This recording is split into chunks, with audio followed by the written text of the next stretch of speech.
Welcome back, everyone, to another great episode of Sell Those Flipping Cars. I'm Zachary, and in today's episode, we are replacing the outlet tube on the 2017 Ford Explorer Police Interceptor unit. So stay tuned, everyone.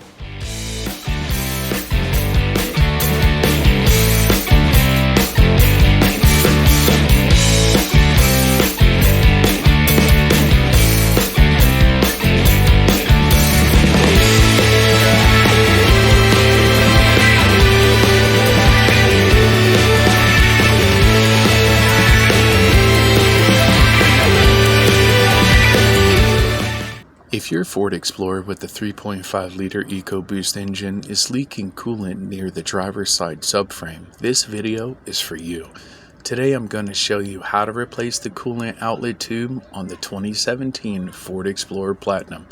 I'll cover what this part does, which vehicles use it, how mine failed, and a step-by-step guide to replace it the right way. First of all, what is the outlet tube? The outlet tube is part of the liquid-cooled charge air cooler system found on the second-gen 3.5L EcoBoost engines. It carries coolant that helps reduce intake air temperatures after turbo compression. This prevents knocking and improves performance and efficiency. And yes, coolant is supposed to be in this tube. It's completely normal on newer EcoBoost setups. Which vehicles have the outlet tube? This exact setup and outlet tube can be found on the 2013 to 2019 Ford Explorer Platinum and Sport Editions, 2011 to 2020 Ford F-150s with the 3.5L EcoBoost, 2015 to 2017 Ford Expeditions, Lincoln MKT, MKS, and Navigator models with the EcoBoost engine. If your engine has the liquid-cooled intercooler mounted to the intake, chances are this part is on your vehicle too. Now, let's talk about why my outlet tube failed. My outlet tube failed because the dealer forgot to retighten the bolts after replacing the turbos. That let the line vibrate and rub against the driver's side subframe mount, eventually rubbing a hole right through the aluminum and leaking coolant all over the ground. I'm going to save you the hunt that I had to go through to find this part number. The part you need is the Ford OEM part number Bravo 5 Zulu 8 Alpha 519 Hotel. The outlet tube is located on the driver's side wheel well. It runs along the top of the subframe. To access it, you'll need to remove the plastic inner fender liner. Now, let's get to the repair so we can get the new outlet tube installed. Let's walk through the removal and installation. Step 1. Jack up the driver's side.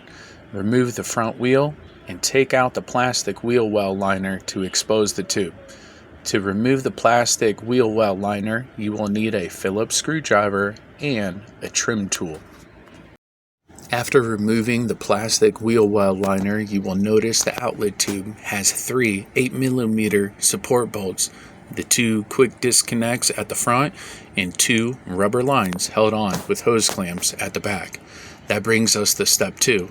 At the back of the outlet tube, loosen the hose clamps on the rubber lines and slide them off.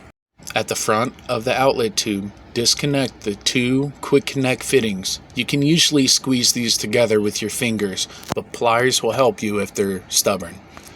Step 4.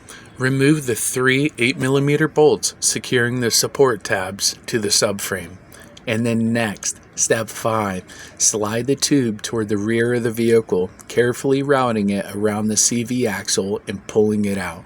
Lastly, we're going to install the new tube by reversing the same path around the CV axle into its final resting place.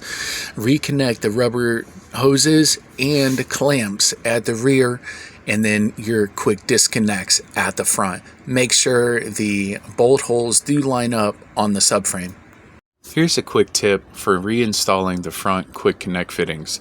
Tap a bit of clean coolant on your finger and lubricate the O-rings inside the tube. This will help the connectors slide in more smoothly and prevent any damage. Once you press them in, listen for a solid click. That sound confirms the line is fully seated.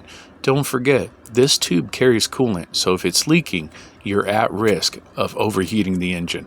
When you're done, top off the coolant, let the engine run to operating temp, and recheck your coolant level. And that is how you replace the outlet tube on the 3.5 liter EcoBoost engine. If this video saved you time and money, hit that like button, subscribe to Sell Those Flipping Cars, and drop any of your questions in the comment section below. Thanks for watching, everyone, and I'll see you in the next one. Keep on wrenching.